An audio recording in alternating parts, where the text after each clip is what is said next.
चलिए तो अब हम देखते हैं रक्त के बारे में, यानी कि लहू या खून या ब्लड के बारे में। तो यह एक प्राकृतिक कोलाइड है या पायस है। कोलाइड क्या होता है? जब दो लिक्विड कुछ इस तरह से आपस में मिले होते हैं कि उन्हें अलग करना सामान्य तरीके से मुश्किल हो, तो उसे हम कोलाइड या पायस कहते हैं। इसका पीएच मान 7.4 होता है, यानी कि हमारा खून क्षारीय होता है। इसी कारण मानव शरीर भी क्षारीय प्रकृति का होता है। रक्त एक तरल संयोजी ऊतक है। तरल संयोजी ऊतक, तरल मतलब कि लिक्विड है। संयोजी ऊतक है क्योंकि यह शरीर के एक अंग को दूसरे अंग से जोड़ने का काम करता है। और ऊतक है, ऊतक का मतलब यह है कि यह विभिन्न प्रकार की कोशिकाओं से मिलकर बना हुआ है। एक स्वस्थ मनुष्य में लगभग 5.5 लीटर ब्लड पाया जाता है, तो 5.5 लीटर खून होता है। वहीं महिलाओं में ये खून आधा लीटर कम होता है, यानी कि ऑन एवरेज जिस पुरुष में 5.5 लीटर ब्लड होगा, वहीं पर एक महिला में 5 लीटर खून हमें देखने को मिलेगा। मीजोडर्म, जो भ्रूणावस्था की मीजोडर्म जो परत रहती है, उसी से इसका विकास हमें देखने को मिलता है और इसका मुख्य कार्य होता है परिवहन का। खास बात क्या है कि जब भ्रूणावस्था में हम रहते हैं, गर्भावस्था में, तो वहां पर खून का निर्माण लीवर यानी यकृत में होता है, लेकिन वयस्क अवस्था में इसका निर्माण बोन मेरो या कहें हम अस्थि मज्जा में होता है। रेड बोन मेरो में आरबीसी और प्लेटलेट्स का निर्माण होता है, वहीं येलो बोन मेरो में डब्ल्यूबीसी का निर्माण होता है। कोलेस्ट्रॉल सामान्यतः एक व्यक्ति में औसतन 180 से 200 ग्राम होता है। वहीं हीमोग्लोबिन की मात्रा ऑन एवरेज एक पुरुष में 14, वहीं फीमेल में 13 पर यूनिट होनी चाहिए। अब अगर हम खून की बात करें तो खून को दो भागों में बांटा जाता है। तो खून का एक वो भाग जो लिक्विड होता है यानी तरल होता है, उसे हम प्लाज्मा कह देते हैं। वहीं एक दूसरा भाग जो ठोस होता है, उसे हम रुधिराणु या ब्लड कार्पल्स कह देते हैं। जो लिक्विड वाला पार्ट होता है यानी प्लाज्मा, पूरे ब्लड का 60% पार्ट बनाता है। वहीं जो रुधिराणु होता है यानी ब्लड कार्पस होता है, वो ब्लड का 40% पार्ट बनाता है। अब प्लाज्मा में क्या होता है? 90% जल होता है, 90% जल होता है, 7 से 8% प्रोटीन होती है और 1 से 2% एंटीबॉडी होती है। वहीं ब्लड कार्प सेल्स में 99% आरबीसी होती है, वहीं कुछ परसेंट डब्ल्यूबीसी और प्लेटलेट्स होती हैं। तो ब्लड कार्प सेल्स में यानी कि ब्लड सेल्स में 3 ही आती हैं, डब्ल्यूबीसी, आरबीसी और प्लेटलेट्स। तो जो प्लाज्मा होता है वो खून का द्रव भाग होता है, जिसमें 90% H2O होता है, 7 से 8% प्रोटीन होती है और कार्बोहाइड्रेट होता है। वहीं 1 से 2% एंटीबॉडीज होती है। प्रोटीन कौन कौन सी होती हैं, अब ये देख लेते हैं। तो मुख्यतः हमें 4 प्रोटीन देखने को मिलती है खून में। ये एक होती है फाइब्रिनोजेन, प्रोथ्रोम्बिन, हिपेरिन और एल्ब्यूमिन। फाइब्रिनोजेन और प्रोथ्रोम्बिन क्या करती है? ये रक्त को थक्का बनाने में मदद करती है। तो फाइब्रिनोजेन और प्रोथ्रोम्बिन रक्त का थक्का बनाने में मदद करती है। वहीं हिपेरिन रक्त को नहीं जमने के लिए उत्तरदायी रहती है, यानी कि ये एंटी कोगुलेंट है, यानी थक्का जमने नहीं देती है। तो फाइब्रिनोजेन और प्रोथ्रोम्बिन तब काम करती है जब खून हवा के संपर्क में आती है। वहीं हिपेरिन शरीर के अंदर खून को ना जमने देने के लिए उत्तरदायी होती है। वहीं एल्ब्यूमिन परासरण या खनिज संवहन के लिए उत्तरदायी होती है। अब एक और टर्म होती है सीरम। तो सीरम क्या होता है? तो रक्त प्लाज्मा यानी जो प्लाज्मा वाला 60% भाग है, लिक्विड वाला भाग है खून का, उसमें से अगर हम फाइब्रिनोजेन प्रोटीन को हटा दें तो जो भी लिक्विड बचता है उसे हम कहते हैं सीरम। सीरम बीमारियों की जांच में हम सीरम का ही प्रयोग करते हैं। अब रुधिराणु या ब्लड सेल्स के बारे में देख लेते हैं। तो 3 प्रकार की ब्लड सेल्स होती हैं। एक होती है आरबीसी यानी रेड ब्लड सेल्स, इनका साइंटिफिक नेम होता है इरिथ्रोसाइट। रेड ब्लड सेल्स को क्या बोलते हैं? इरिथ्रोसाइट्स। लाल रक्त कणिका या लाल रक्त कोशिका, ये रुधिराणुओं का यानी ब्लड सेल्स का 99% पार्ट बनाती है आरबीसी। और रक्त का गाढ़ापन किसी के लिए उत्तरदायी है, मतलब रक्त का गाढ़ापन तो आरबीसी के कारण ही रक्त का गाढ़ापन होता है। वहीं केंद्रक और लाइसोसोम रेड ब्लड सेल्स में नहीं पाए जाते हैं। तो केंद्रक यानी न्यूक्लियस और लाइसोसोम आरबीसी में नहीं पाए जाते हैं। लगभग 50 से 55 लाख इनकी मात्रा पाई जाती है एक वयस्क मनुष्य में। इनका जीवन काल 120 दिन यानी 4 महीने का होता है। यानी हम प्रतिवर्ष 3 बार रेड ब्लड सेल्स को बदल देते हैं। स्प्लीन, तिल्ली या प्लीहा, ये तीनों एक ही चीज है। स्प्लीन, तिल्ली या प्लीहा ये एक अंग होता है, अग्नाशय के नीचे पाया जाता है। ये आरबीसी का कब्रगाह भी है और आरबीसी का बैंक भी है। तो आरबीसी का कब्रगाह और आरबीसी का बैंक भी है। इसका जो आकार होता है किसका, आरबीसी का, वो होता है उभयाउतल या गोल होता है। हीमोग्लोबिन इसी में पाया जाता है। तो आरबीसी की संरचना अगर हम देखते हैं तो वो उभयाउतल प्रकार की होती है, गोल होती है और उभयाउतल होती है।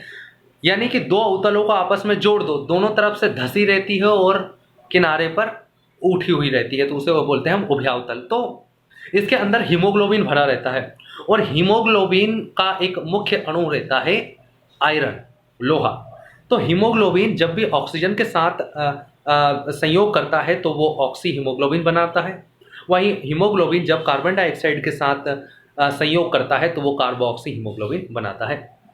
लाल रंग, खून का लाल रंग के लिए उत्तरदायी होती है आरबीसी। और आरबीसी में भी जो हीमोग्लोबिन वाला पार्ट रहता है, हीमोग्लोबिन के कारण खून का रंग लाल होता है, क्योंकि जब भी हीमोग्लोबिन में पाया जाने वाला आयरन किससे, ऑक्सीजन से संयोग करता है तो वो लाल रंग देता है। तो इसीलिए खून का रंग लाल होता है।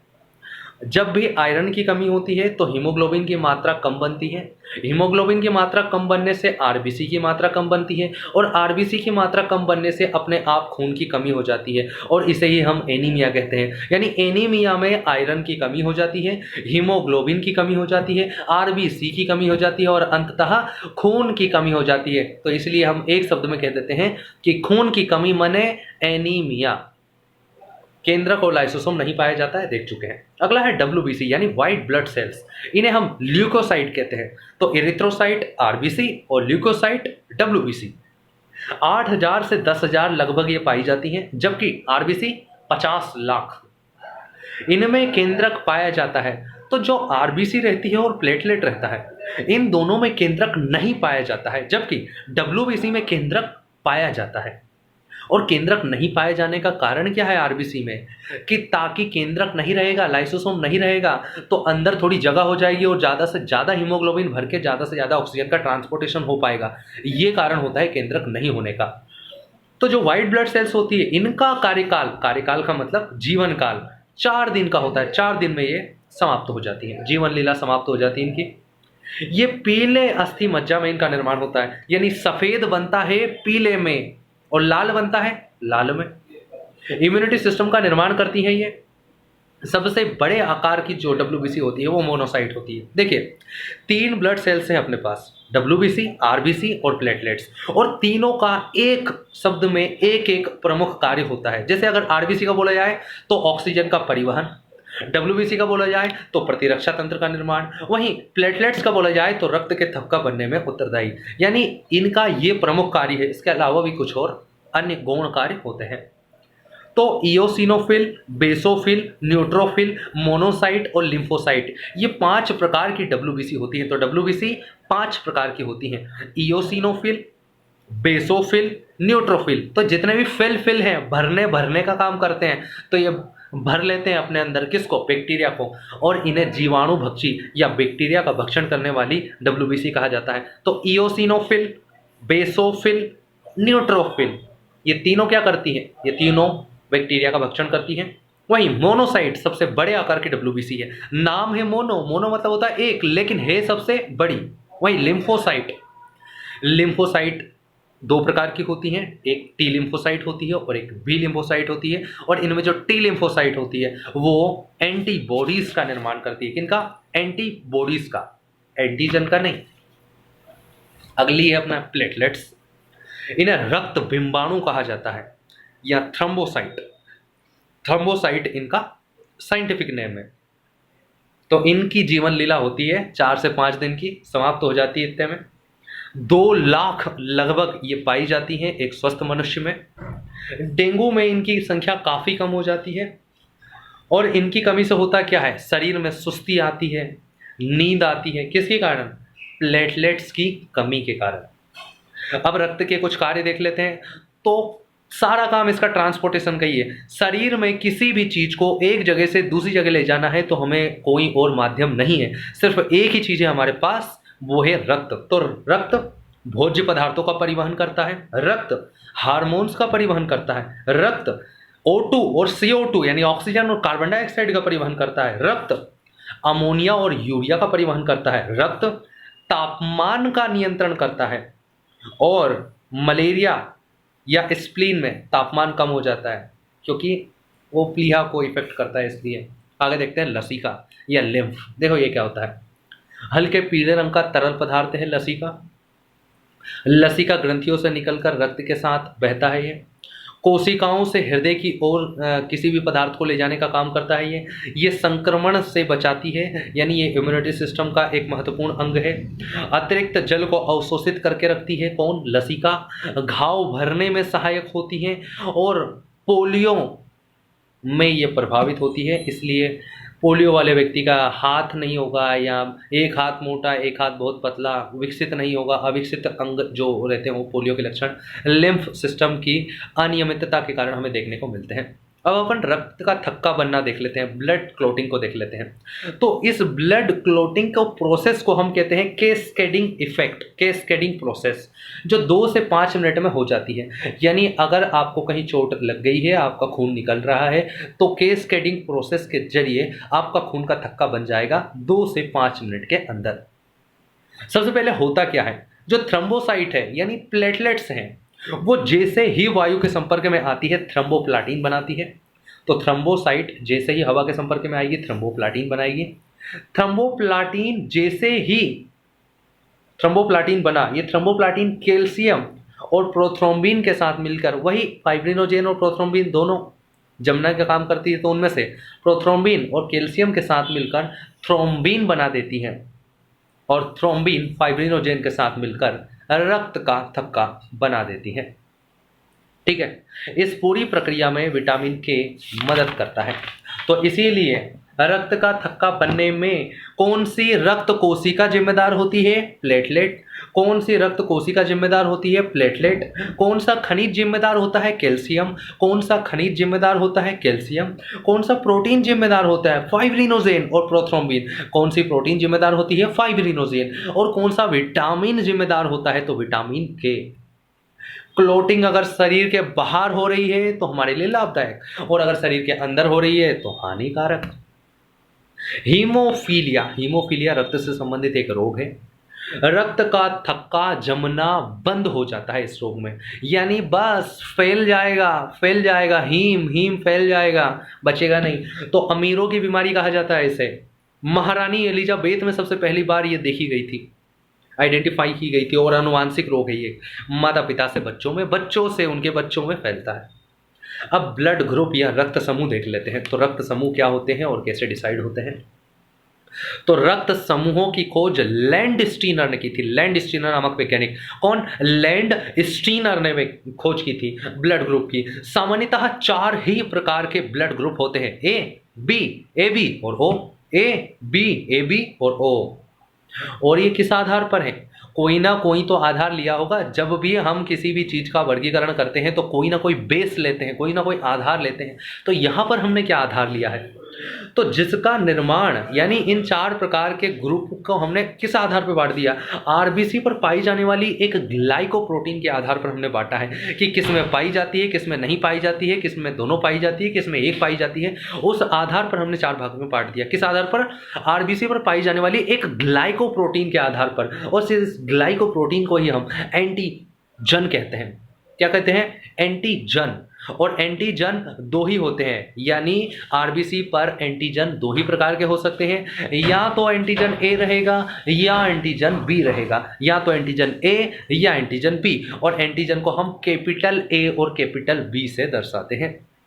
अगर किसी व्यक्ति के आरबीसी में खून निकालो, आरबीसी निकालो, माइक्रोस्कोप में जाके देखो, अगर आरबीसी में ट्रायंगल शेप में, ए को कैसे बनाते हैं, ट्रायंगल रहता है, तो ट्रायंगल शेप में अगर प्रोटीन देखने को मिलती है, यानी कि हम कहेंगे कि ये इस पे ग्लाइकोप्रोटीन ए है, यानी एंटीजन ए है, तो इसका ब्लड ग्रुप ए।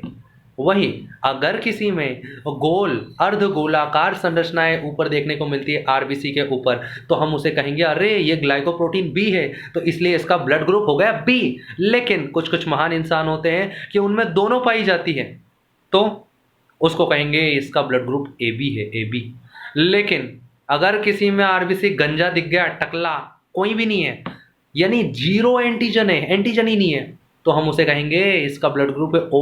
ओ कोई नहीं है, ठीक है। तो ब्लड में एक प्लाज्मा भाग होता है जिसमें एंटीबॉडीज पड़ी रहती हैं, और रुधिराणु रहता है जिसमें आरबीसी रहती है, जिसमें ग्लाइकोप्रोटीन रहती है, उसे ही हम एंटीजन कहते हैं। तो एंटीजन ब्लड ग्रुप डिसाइड करता है, एंटीजन ब्लड ग्रुप डिसाइड करता है, साथ ही साथ एंटीजन ही एंटीबॉडी को भी डिसाइड करता है। और एंटीजन एंटीबॉडी दोनों एक दूसरे के विपरीत होते हैं, यानी कि अगर एंटीजन ए है आरबीसी पे, तो वो कभी भी ए एंटीबॉडी को नहीं आने देगा। ए आया तो लड़ पड़ेंगे दोनों, ब्लड क्लॉटिंग हो जाएगी। और अगर कोई किसी के शरीर की आरबीसी पर एंटीजन बी है, तो कभी भी एंटीबॉडी बी को नहीं आने देगा, नहीं तो लड़ पड़ेंगे दोनों। तो अगर हम सारे ग्रुप्स को देखें कि अगर किसी के ब्लड ग्रुप में एंटीजन ए है तो ब्लड ग्रुप उसका ए रहेगा, अगर एंटीजन बी है तो उसका ब्लड ग्रुप बी रहेगा, अगर एंटीजन ए बी है तो ब्लड ग्रुप ए बी रहेगा, और अगर कोई एंटीजन है ही नहीं तो हम कहेंगे कि उसका ब्लड ग्रुप ओ है। जबकि अब एंटीबॉडी उल्टा हो जाएगा, अगर किसी के ब्लड ग्रुप में एंटीजन ए है तो एंटीबॉडी बी रहेगी, एंटीजन बी है तो एंटीबॉडी ए रहेगी, एंटीजन ए बी है तो एंटीबॉडी रहेगी नहीं, क्योंकि ए बोलेगा ए नहीं आनी चाहिए, बी बोलेगा बी नहीं आनी चाहिए, कोई नहीं आएगी। लेकिन ओ ग्रुप वाला महान होता है, कोई एंटीजन नहीं है तो एंटीजन नहीं है तो एंटीबॉडी दोनों आ जाती है। तो एंटीबॉडी को हम हमेशा स्मॉल ए और स्मॉल बी से दर्शाते हैं, जबकि एंटीजन, जन है, जन लोग है, लोग, और लोग का शरीर मतलब बॉडी, तो बॉडी उत्तरदायी होती है, मतलब बॉडी के लिए उत्तरदायी होता है जन, यानी कि लोग। तो जन ए तो बॉडी बी, जन बी तो बॉडी ए, जन ए बी तो बॉडी है ही नहीं, और जन एक भी नहीं तो बॉडी दोनों, ठीक है। एंटीबॉडीज का निर्माण लिम्फोसाइट्स करता है जो हमारी बीमारियों से रक्षा करता है। कभी कभी समान, कभी भी समान, यानी कि ए और बी और बी, एंटीजन एंटीबॉडी साथ में नहीं रह सकते, थक्का बन जाएगा, ठीक है। चलो आरएच फैक्टर देख लेते हैं। तो इसकी खोज 1940 में लैंडस्टीनर और वियनर, लैंडस्टीनर तो वो है ही सही अपने ब्लड ग्रुप वाले, वियनर और आगे, इन दोनों ने क्या किया, एक बंदर को पकड़ा जिसका नाम था रीसस, तो रीसस बंदर को पकड़ा, खून निकाला और देखा अरे ए भी है बी भी है, एंटीजन ए भी मिला बी भी मिला, कुछ ऐसे भी मिला जिनमें कुछ नहीं मिला, लेकिन एक और नई चीज मिली, उसे कहा इन्होंने ये तो नई प्रोटीन है, और उसे नाम देने के लिए इन्होंने रीसस में से RH निकाल लिया और लगा दिया फैक्टर। तो RH फैक्टर, RH तत्व, तो रीसस बंदर में खोज होने के कारण ही इसे RH फैक्टर कहा जाता है। यह आरबीसी पर पाई जाने वाली विशेष प्रोटीन होती है, जिसमें यह पाई जाती है उसे हम कहते हैं यह RH पॉजिटिव है, यानी कि इसका ब्लड ग्रुप पॉजिटिव है। वहीं जिसमें नहीं पाई जाती उसे कहते हैं हम ये नेगेटिव है। नेगेटिव का मतलब ये नहीं है कि वो व्यक्ति नकारात्मक है, नेगेटिव का मतलब सिर्फ ये है कि उसमें RH फैक्टर यानी कि वो वाली प्रोटीन नहीं है। कौन सी वाली? RH वाली।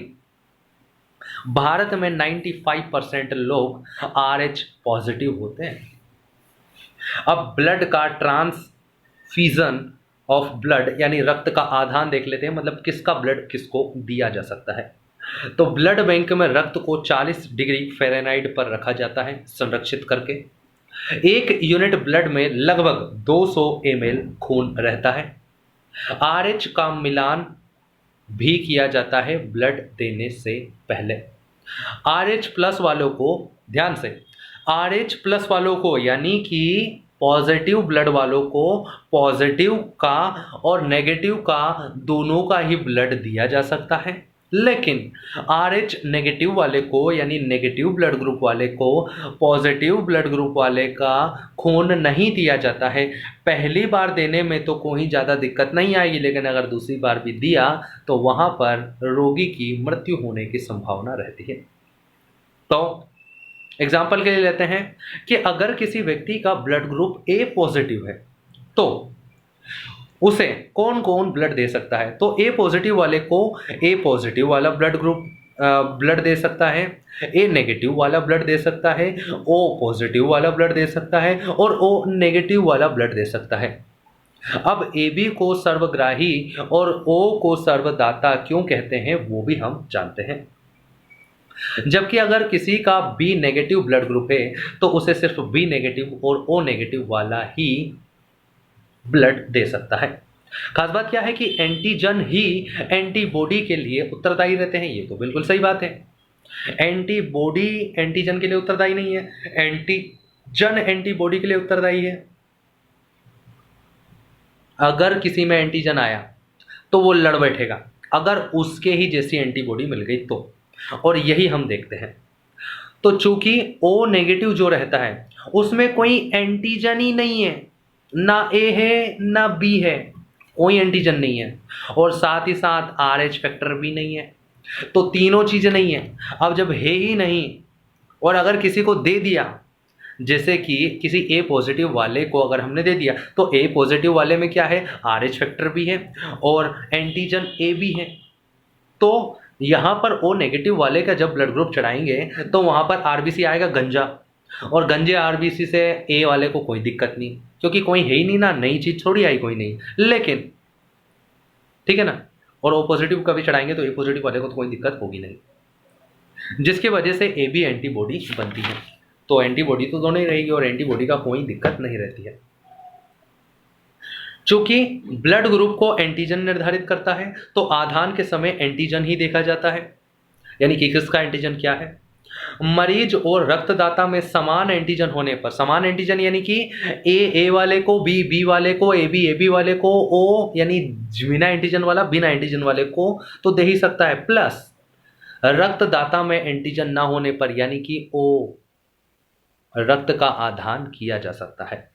AB पॉजिटिव सर्वग्राही होता है, कारण क्या होता है कि इसमें एंटीजन A भी है, एंटीजन B भी है, RH फैक्टर भी है। तो अगर किसी A वाले का दिया तो एंटीजन A गया और एंटीजन A तो है ही सही, तो कोई दिक्कत नहीं। अगर B वाले का दिया तो एंटीजन B जाएगा और B एंटीजन पहले से ही है तो कोई दिक्कत नहीं। RH प्लस वाले का दिया, दिक्कत वहाँ होती है कि अगर किसी के खून में कोई एंटीजन नहीं है और अगर एंटीजन वाला खून दे दिया तो दिक्कत, यानी कि अगर किसी A नेगेटिव वाले को A पॉजिटिव का चढ़ा दिया तो वहाँ पर खास बात क्या है कि एंटीजन तो A है दोनों में, लेकिन अगर नेगेटिव वाले को पॉजिटिव वाला दे दिया यानी RH फैक्टर एक नई चीज़ पहुँच गई, और RH फैक्टर जैसे ही नई चीज़ पहुँची कि शरीर लड़ बैठेगा कि ये कैसे आ गए, ये कोई बुरी चीज़ है।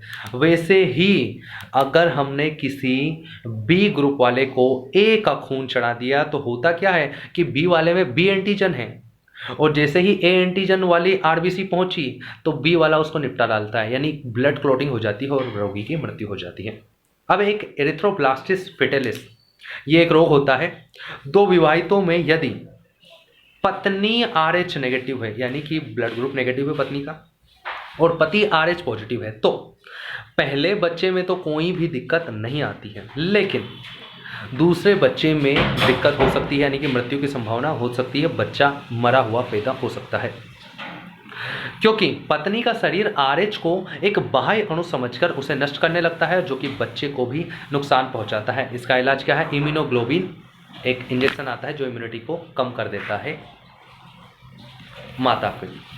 अब अपन माता पिता के रक्त समूह का बच्चों पर प्रभाव देख लेते हैं। यानी अगर एक माता है और एक पिता है, अगर उनका ब्लड ग्रुप अलग अलग है या सेम है या जो भी है, तो बच्चों में क्या संभावना है कि बच्चे का ब्लड ग्रुप क्या रह सकता है, तो वो हम देखते हैं। तो यहाँ पर जरूरी नहीं है कि पहले को पिता और दूसरे को माता, या दूसरे को पिता और पहले को माता माने, कोई दिक्कत नहीं है, कोई सा भी किसी को मान सकते हैं। तो सबसे पहले हम देखते हैं ओ के साथ, यानी ओ के साथ चारों को ले लेते हैं पहले अपन। ओ के साथ ए का क्रॉस कराते हैं, ओ के साथ बी का क्रॉस कराते हैं, ओ के साथ ए बी का क्रॉस कराते हैं और ओ के साथ ओ का क्रॉस कराते हैं। तब क्या कंडीशन बनती है, तो तब क्या होता है, सीधे सीधे फोटोकॉपी होती है। यानी ओ और ए की शादी हुई तो बच्चों में या तो ओ रहेगा या ए रहेगा। अगर ओ की बी के साथ शादी हुई, यानी ओ ब्लड ग्रुप वाले की बी ब्लड ग्रुप वाले के साथ शादी हुई, तो बच्चे में या तो ओ रहेगा या बी रहेगा। अगर ओ की ओ वाले के साथ शादी हुई तो या तो ओ रहेगा या ओ ही रहेगा, कोई अलग बनेगा ही नहीं। लेकिन अगर ओ वाले की ए बी के साथ शादी हुई तो ये दोनों एक दूसरे के दुश्मन हैं, ओ और ए बी। जहां भी आएंगे ये एक दूसरे को खत्म कर लेंगे, ना तो ए बी ओ को बचने देगा, ना ही ओ ए बी को बचने देगा, तो ये दोनों ही नहीं आएंगे। अब इन दोनों के अलावा ब्लड ग्रुप बच्चे ही कितने, दो ही तो बच्चे, ए और बी, बस। तो जब ओ की ए के साथ शादी होगी तो ओ और ए, ओ की बी के साथ शादी होगी तो ओ और बी, ओ की ए बी के साथ शादी होगी तो दोनों एक दूसरे को खत्म, ए और बी हो सकता है बच्चों में फिर, और ओ की ओ के साथ शादी होगी तो ओ ही ब्लड ग्रुप हो सकता है। यानी फोटोकॉपी होती है ओ के साथ अगर हम किसी को लेते हैं तो। वहीं अगर हम सेम का क्रॉस कराएं, यानी कि ए की ए के साथ, बी की बी के साथ, ए बी की ए बी के साथ और ओ की ओ के साथ, तो ओ की ओ के साथ तो देख लिया अपन ने। अब ए की ए के साथ शादी कराएंगे तो क्या होगा, तो यहां पर हमेशा जिसकी भी सेम वालों की शादी कराने ना, तो उनके साथ ओ आ जाएगा, बाकी सेम रहेगा। यानी ए की ए के साथ शादी कराई तो ए तो हो ही सकता है प्लस ओ, बी की बी के साथ शादी कराई तो बी तो हो ही सकता है प्लस ओ, अगर ओ की ओ के साथ शादी कराई तो ओ तो हो ही सकता है प्लस ओ। वहीं अगर ए बी की ए बी के साथ शादी कराई तो ए बी और ओ कभी भी साथ में नहीं आ सकते, इसलिए ए बी की ए बी शादी कराने पर या तो ए बी तो आएगा ही सही, प्लस ए या बी, ये कंडीशन बदल जाती है। अब अपन ए बी के साथ देख लेते हैं, तो ए बी के साथ ए को देख लेते हैं और ए बी के साथ बी को देख लेते हैं, क्योंकि टोटल 10 संभावनाएं बनती है जहां पर ब्लड का क्रॉस हो सकता है। तो ए बी के साथ अगर ए का क्रॉस कराते हैं तो या तो ए ब्लड ग्रुप बनेगा या बी ब्लड ग्रुप बनेगा या ए बी बनेगा। वहीं ए बी की अगर बी के साथ शादी कराई तो खास बात क्या है, जहां भी ए बी आ गया बच्चे में ओ हो ही नहीं सकता, क्योंकि दोनों एक दूसरे को कर देंगे बर्बाद। तो इसीलिए ए बी की ए के साथ शादी कराओ या ए बी की बी के साथ शादी कराओ, तीन ही कंडीशन बन सकती है, या तो ए या बी या ए बी, ओ नहीं आएगा। लेकिन एक लास्ट और 10वीं कंडीशन बचती है कि अगर ए वाले की बी के साथ शादी हुई तो क्या होगा, तो यहां पर या तो ए या तो बी या तो ए बी या तो ओ, यानी चारों में से कोई सा भी हो सकता है, हम बता ही नहीं सकते। अब अपन एक बॉम्बे ब्लड ग्रुप रहता है, ये क्या होता है, ये 40 लाख लोगों में से किसी एक में ही हमें देखने को मिलता है। इसकी खोज वाई.जी. बेंडे ने की थी 1952 में, बॉम्बे में इसकी खोज हुई थी, इसलिए इसका नाम बॉम्बे ब्लड ग्रुप रखा गया। इसमें एंटीजन ए बी और ओ पाया जाता है। तो हमारा यहाँ पर ब्लड पूरी तरह से लगभग समाप्त होता है। धन्यवाद।